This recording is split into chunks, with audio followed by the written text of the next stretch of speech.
You just got wrecked. What's going on, guys? It's K-Dub here with another episode of Crypto Zombie. Welcome back to the channel. Hope you're having an awesome day today, having a look at Bitcoin and cryptocurrencies. Bitcoin leading the way up over 6% since yesterday. Now, in yesterday's video, we talked about this very crucial level, around $9,300. Bitcoin hung around there for like a couple hours, and we finally had the breakout. Oh, and guess what else happened? What we've been talking about literally all week, the CME futures gap at $9,820 finally got closed. In fact, over on CME, Bitcoin got over $10,000 again. Now we have had a slight pullback. So a lot of people saying, is that it? We closed the CME futures gap. Now does Bitcoin have to go a lot lower? Well, I'm not going to lie. We are at an extremely critical level. I want to show you right now why we need to pay very close attention to this weekly candle. It is extremely important that we close this weekly candle not only in green, but preferably above the $9,200 level. And if we do, yes, Bitcoin has a potential of a breakout all the way up to $15,500. Not only do I want to talk about that, but I also want to talk about how former Goldman Sachs executive Raoul Pal is discussing the fact that he thinks Bitcoin could see $1 million per coin before the next halving, so essentially within the next 4 years. And I also want to discuss the fact that we've seen the 7-day average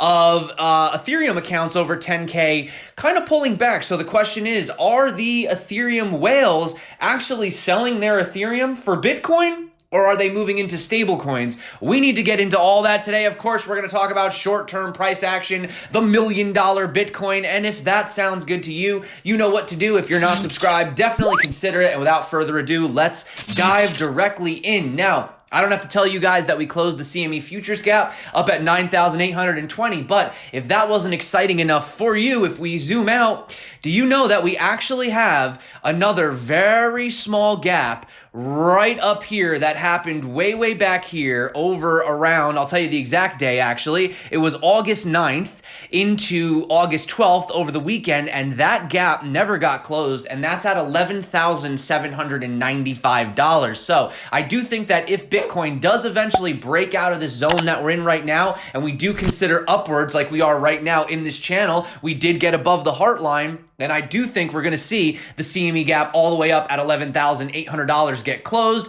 And not only that, but we do have the $15,500 price target, which I'll get into in just a minute. But you could see right here that we're above all of the major moving averages on the daily. We have the 50, which is the yellow, which looks like it's actually moving upwards. It's about to cross over the 100 and the 200 right here, which, not to mention, we had a beautiful bounce off. Let me just pull up all my charts right here. You can see right here, we had a nice bounce off of that. So if we do have this, essentially this 50 moving day coming up over the 100 and 200, that is going to print a golden cross for Bitcoin. And well, I don't have to tell you what a golden cross is, but generally they're bullish, although sometimes you do see some sell-offs leading into them. However, we were once again held down by the $10,000 level. You could see between 10,000 and 10,500, it's been a very difficult level for Bitcoin to break. We got above it slightly back here in February, early this year. We had this little wick over here back in the China pump,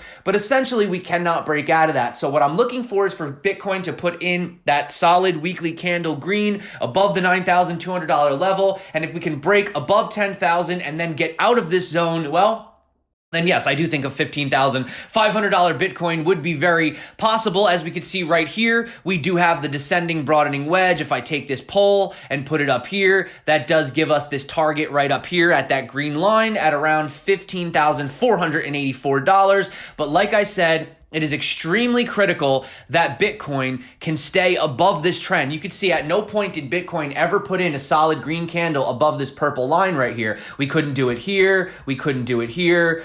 I mean, technically we did it here for like a day and then we went back down, right? But over here, we're very well above it. So if we can stay above this level and at the end of this week, put in a nice solid green close, especially up to these levels would be great, around the 9,700 like we are right now, I definitely think that would be extremely bullish for Bitcoin. And yes, we could definitely see the $15,500 Bitcoin. Now, if we do fall below this level and we're not able to break out, then I do think that Bitcoin may come down to retest some of these previous trajectories. You know, we may come down right here. And you can see we'll retest this sort of orange dotted line I have right here. There's sort of two major resistance supports that Bitcoin kind of bounces around. And that could bring Bitcoin back down, believe it or not, maybe I would say to around the $6,800 level, maybe the $7,000 levels. Now, keep in mind, that doesn't necessarily mean it's bearish. It could just be one last opportunity to accumulate Bitcoin before having the major breakout, okay?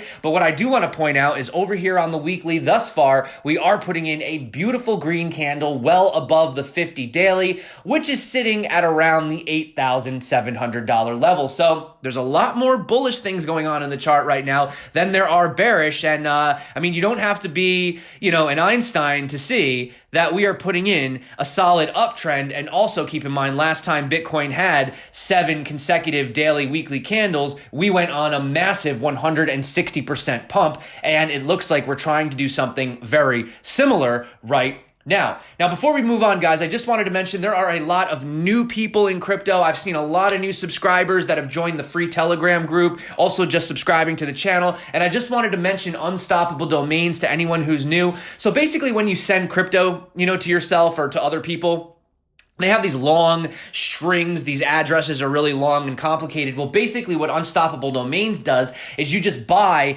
a simple crypto address. So it could just be CryptoZombie, you know, .zil or something like that, or your name. It could be, Sean.crypto or, Lisa.crypto, for example. And you can link that up with all of your different addresses for, Litecoin, Ethereum, Bitcoin, Zilliqa, stuff like that. So basically, long story short, you basically tell someone, hey, send me some Bitcoin, but instead of sending them a big thing, you tell them send it to, Lisa.crypto, and then boom, there you go, all your addresses in one place. And you can also host literally domains that are uncensorable. So check that out if you're interested. I will drop that below in the description. But getting back to Bitcoin and getting back to the fact that it's really looking pretty good on the charts, even if we do have a little bit of a pullback, it would be healthy for Bitcoin to have a small correction. You could see Alex Fiscum, he says, market sentiment and positioning showing this was hated.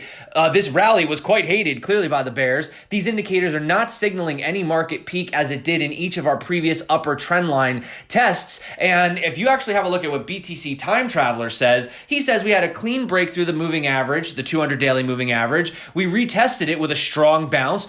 Golden cross that I told you about coming up in about 5 days. Halving was 3 days ago. Hash rate holding basically at all-time highs. Stablecoin index market cap over 10.2 billion. You really want to be a bear in this story? And like Adam Back said, by the way, a lot of people have been accusing Adam Back of basically being Satoshi. I don't know if you've seen those conspiracy videos. He says he's totally not Satoshi, which is probably something we'd expect Satoshi to say. But anyway, he says the Bitcoin market is going to need parabolic trav to come out of standby mode one of these days, waiting for a $2,000 daily green candle. And for everyone who's saying that, oh, but Bitcoin's just doing whatever the stocks are doing.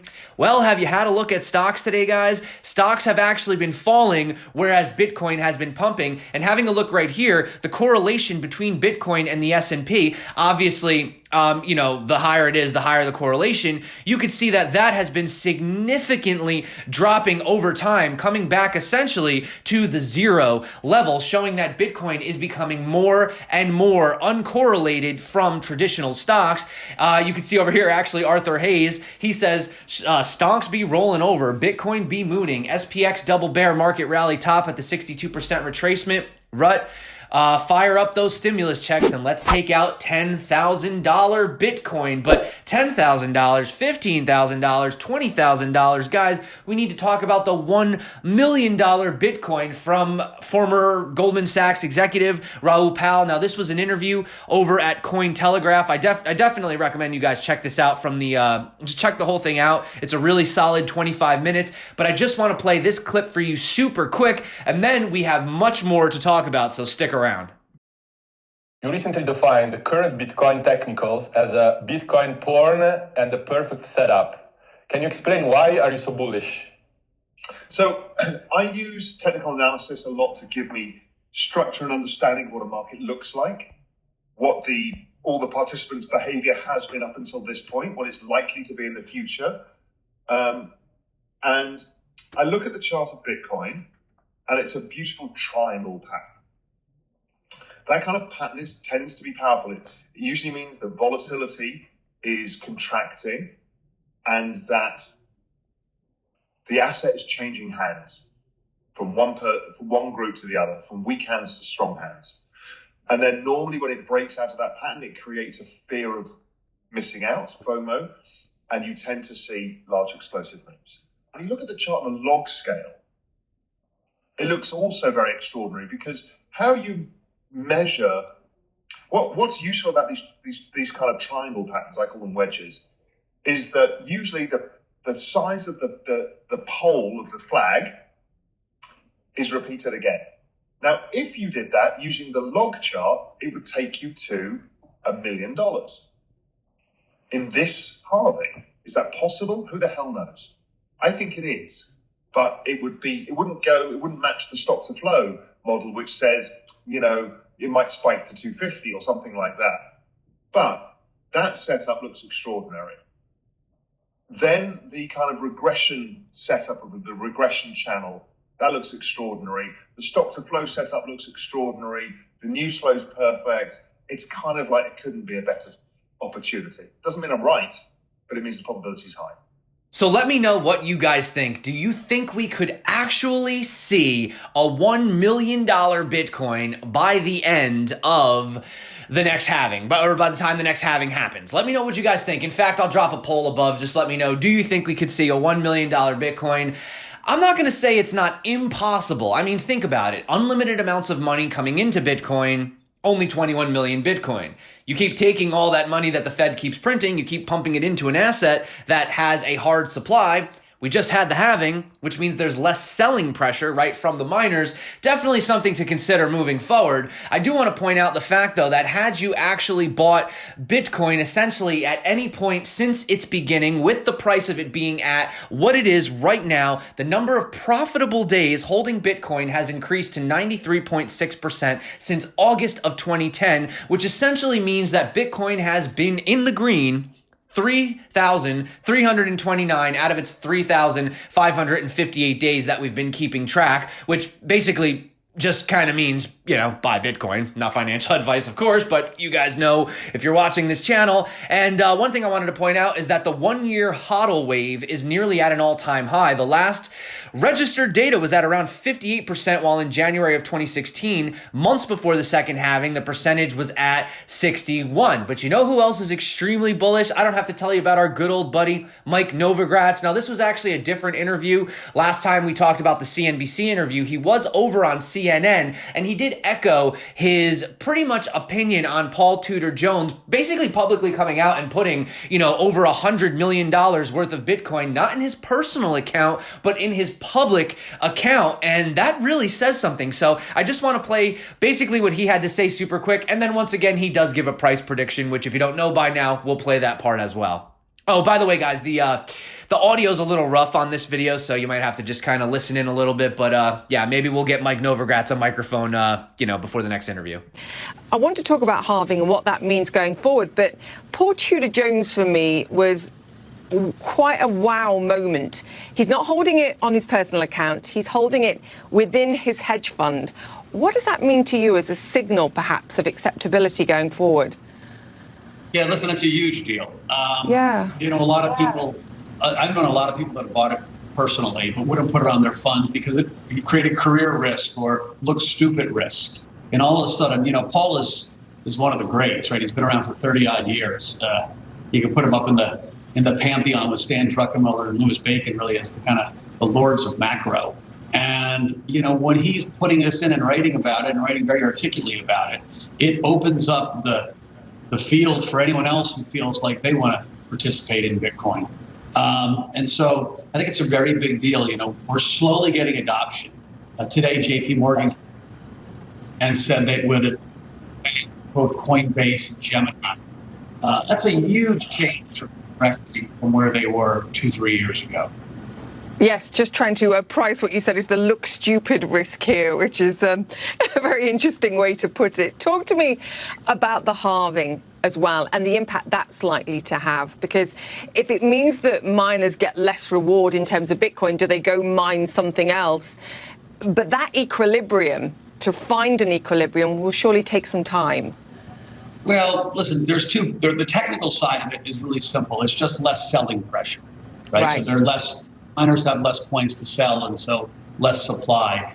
The story, though, right? Bitcoin is a story, and right now we have this amazing tailwind because of the macro situation globally, right? We've got quantitative easing on top of quantitative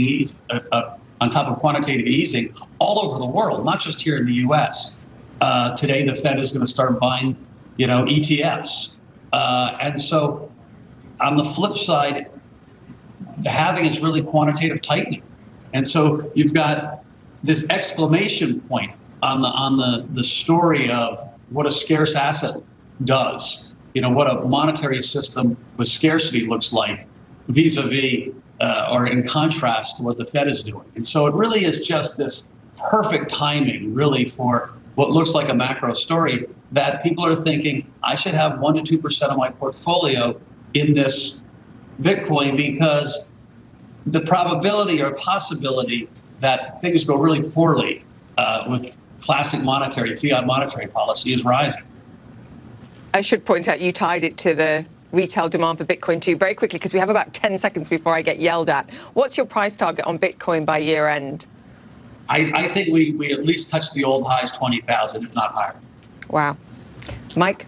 Great to chat to you. So he says we at least touch the old-time highs, 20,000 or higher. So that's a pretty bullish prediction for Bitcoin to potentially go higher than 20,000, meaning that we break the all-time high. And to be totally honest, if we do break the all-time high of 20K, I have a hunch there is going to be some massive fear of missing out, massive FOMO, and who even knows what price we could see Bitcoin hit after that. I think it would be absolutely incredible to see Bitcoin get to that level. And I do have one bit of interesting data from Glassnode. Now, they are actually suggesting that Bitcoin is the flavor of the year. Now, you guys know I'm not against altcoins or anything like that. I just primarily hold Bitcoin, but I am a fan of Ethereum and what Ethereum is working on, what they're doing. I do appreciate it, but this is just simply the data. This has nothing to do with an opinion. Basically, what they're saying right here is an analysis of unique addresses holding upwards of 10,000 ETH has fallen to just around 1,050. The figure is a new low since January of 2019. So basically, the question is, are Ethereum whales currently selling some of their Ethereum to buy into Bitcoin? According to Connor Abenshine, he's a crypto researcher, he says that some Ethereum whales could have moved into Bitcoin in anticipation of its potential price appreciation, basically due to the efforts of the halving event, right? In the same time period, whale-linked Bitcoin addresses have risen significantly. A 7-day moving average on the Bitcoin addresses reveals that 111 individual wallets holding upwards of 10,000 Bitcoin, or a minimum of roughly $95 million today at current prices. So that's pretty incredible. But just to kind of end on a positive note, I love what Scott Melker said. He said, hey, remember that day that the stocks dumped and Bitcoin went up? That day was today and yesterday. They're not correlated now, and they weren't correlated before. Thanks. And on that note, guys, I do think it is time for me to get on out of here. Friendly reminder, if you haven't picked yourself up a Ledger Nano S hardware wallet yet, what are you waiting for? I hope you're not leaving your cryptocurrencies on exchanges. Exchanges can get hacked. It can get lost, right? Not your keys, not your coins. Ledger is doing a 50% discount right now. So this is like the best time to get your Ledger Nano S using the code WeAreTheBullRun. I will drop links below for everything in the video. They're going to be down below in the pinned comment and also in the description. And also don't forget that Femex is launching. This says in 2 days. It's actually happening tomorrow. Their spot trading basically exchange, which is totally free. There are no fees. All you do is pay one single monthly fee of $10 flat rate. You could trade as much as you want. You can make thousands of trades, $10 a month flat rate. I will drop that below in the description, but essentially, guys, that is it for me today. Thank you so much for coming back to the channel. You guys rock. You're the reason that I do this every single day. Bitcoin trying to push up again to those levels, so we'll see. We'll see if we have a major rejection correction, but man, if we can end this week on a nice solid green candle and we can get above that level and break out of that downtrend, then yes, guys, I think $15,500 is right around the corner. And I also think that, hey, you know, maybe we will see the $1 million Bitcoin in 4 years. Man, if that's the case, why aren't you at least trying to accumulate one Bitcoin? Just hold one Bitcoin, put it in a Ledger Nano and just forget about it, right? If it's going to be worth $1 million, think about that. Can you wait 4 years? Crazy, right? It's a possibility. I don't want to overhype it, but you guys already know how I feel about it. That's it for me today, guys. Thank you so much for coming back to the channel. You guys rock. You're the reason that I do this every single day. My name is K-Dub. This is Crypto Zombie. Until next time, stay crypto. And of course, peace out.